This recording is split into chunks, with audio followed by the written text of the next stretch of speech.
White Forest cherry cake. Start by preheating the oven to 180 degrees Celsius. Then grease the base and sides of 3 20cm round cake pans and line them with baking paper. To make the cake, combine the chocolate and milk in a small saucepan over low heat. Cook stirring for 3 to 5 minutes or until the chocolate just melts and the mixture is smooth. Set the chocolate mixture aside to cool to room temperature.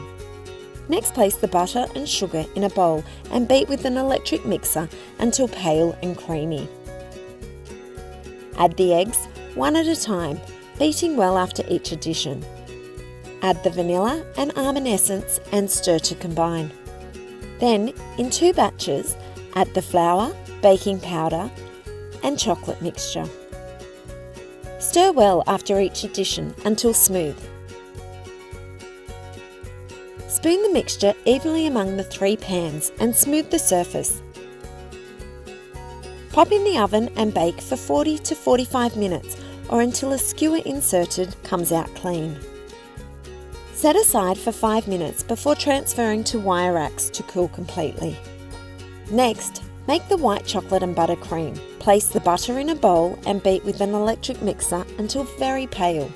Gradually add the icing sugar, beating well after each addition. Add the milk and chocolate and beat until well combined.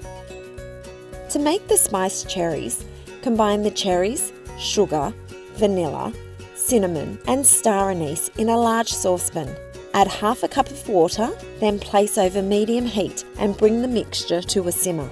Cook stirring for 5 to 7 minutes or until the cherries are tender.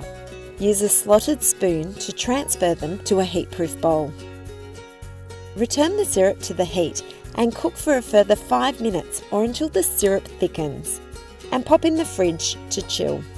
Time to build the cake. Place 1 cake layer on a serving plate. Brush with a little liqueur if using. Spread a little of the buttercream over the top and sides of the cake. Top with half the cherries and dollop with half the jam. Continue layering with the remaining cake, buttercream, cherries and jam, finishing with a layer of cake. Spread the top of the cake with a little more buttercream and smooth the surface. Place the remaining buttercream in a piping bag fitted with a 1 cm plain nozzle.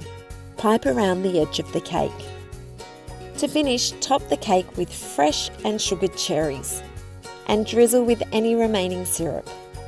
This White Forest cherry cake looks incredible and is the perfect Christmas celebration cake.